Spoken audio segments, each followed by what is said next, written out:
All right. I don't know if you know, but it's a little hot out here today. So, I just finished cutting an insert into an existing door, and the builders didn't install the door the right way, so I had to kind of adjust it a little bit, but made a nice little piece of money today. And I'm way up here in Marine Corps Central. This is actually the name of this road is the name of the road to get to here is Semper Fi, and this is kind of like a little mini military retirement neighborhood. So it's always good to talk with fellow brothers. Man, that's the one thing I miss about the Marine Corps or about military in general is there's no black versus white or rich versus poor. You know, it's just enlisted versus officers. That's it. So, but he was happy. Saved him a bunch of money.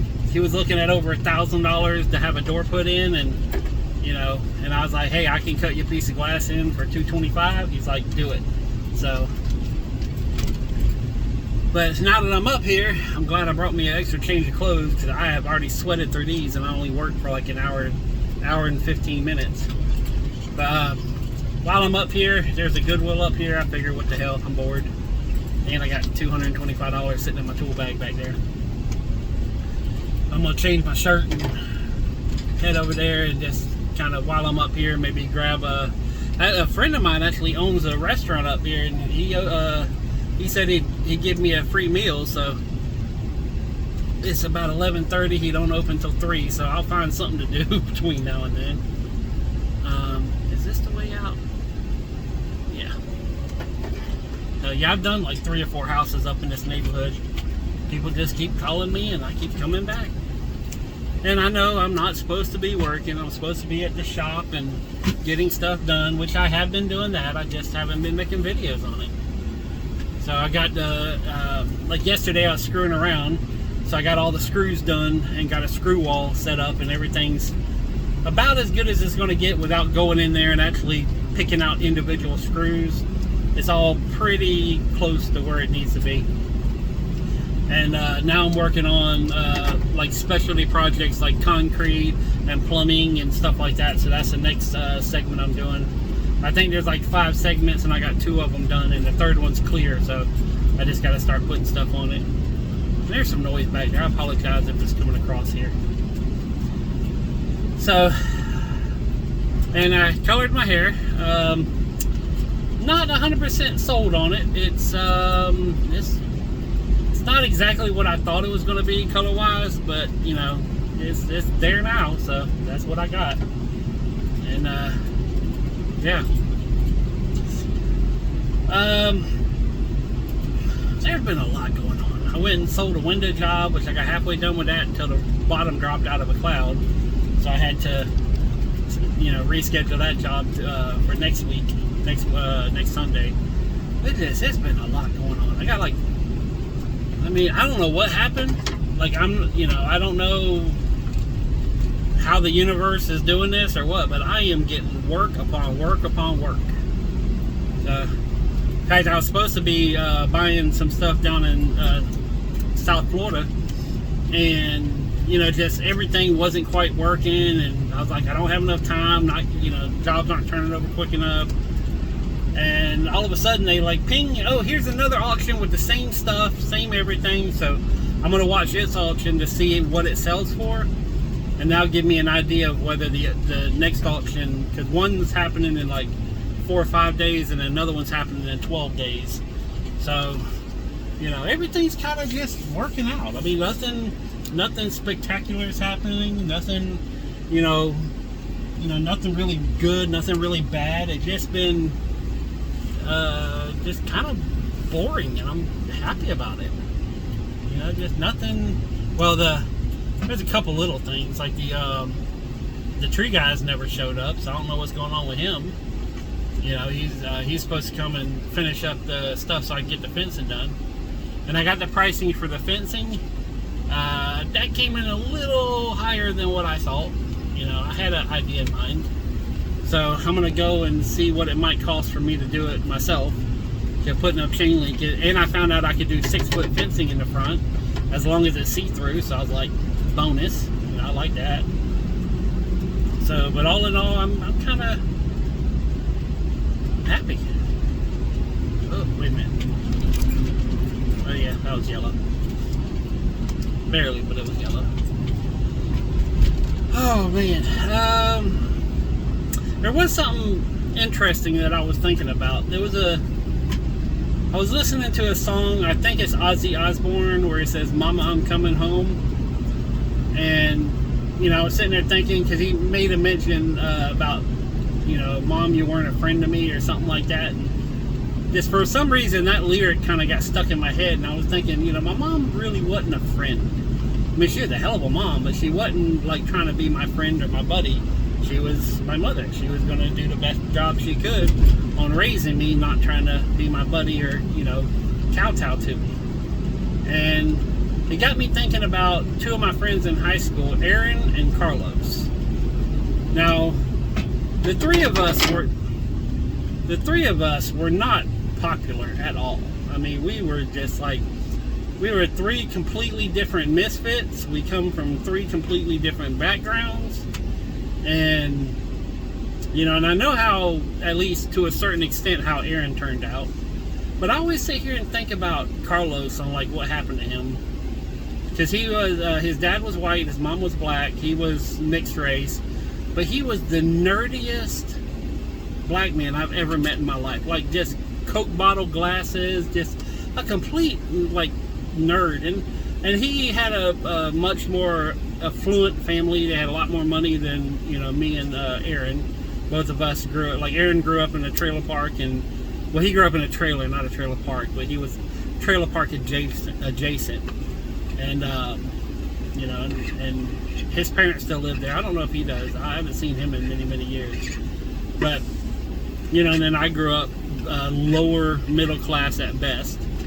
You know, we were definitely not rich by any means.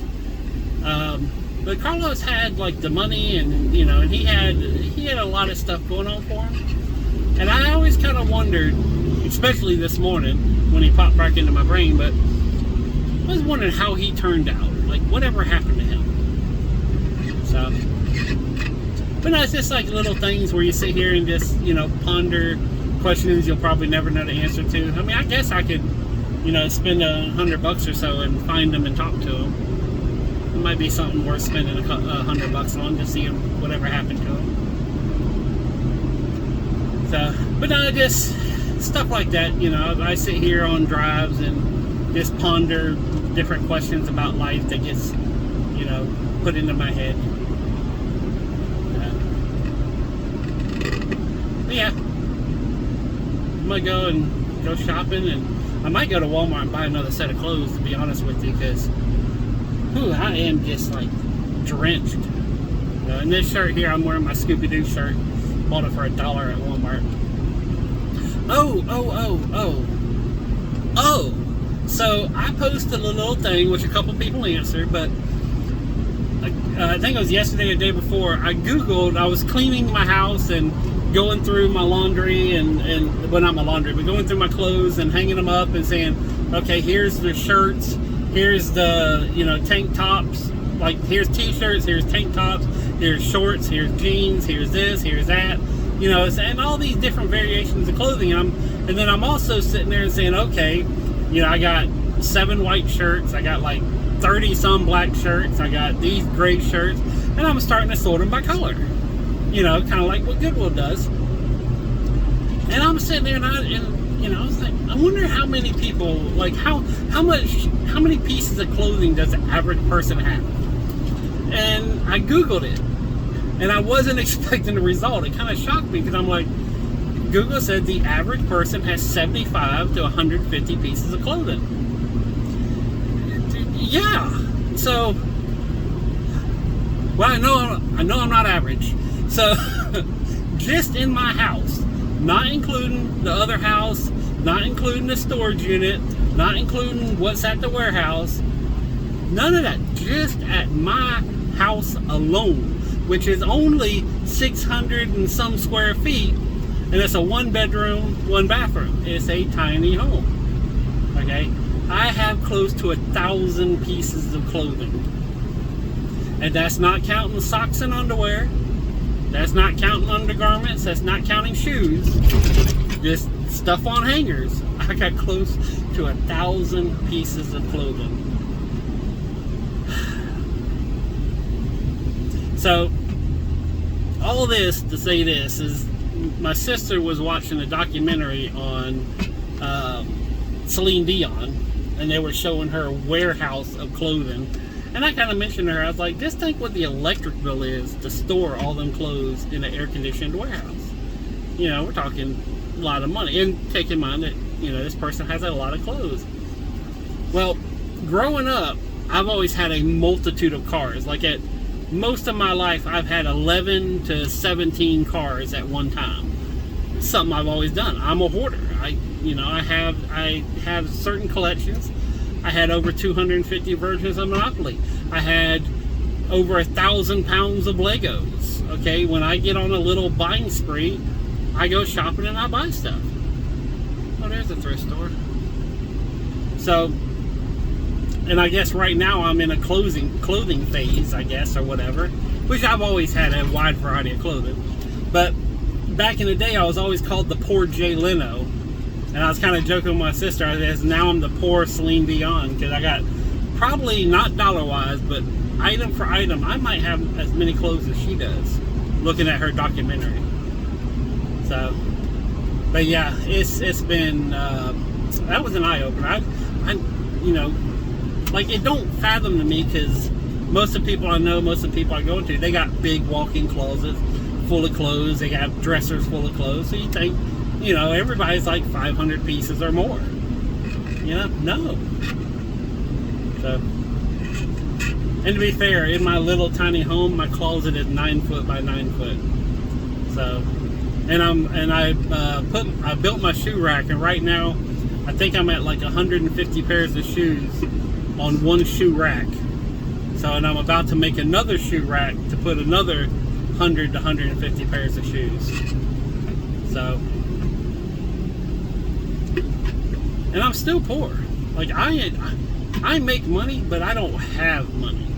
Like, I am not a rich man. It just, I don't have bills. I don't have money going out to, you know, like, I don't have car payments. I don't have house payments. I don't have these big grandiose things, because I just refuse.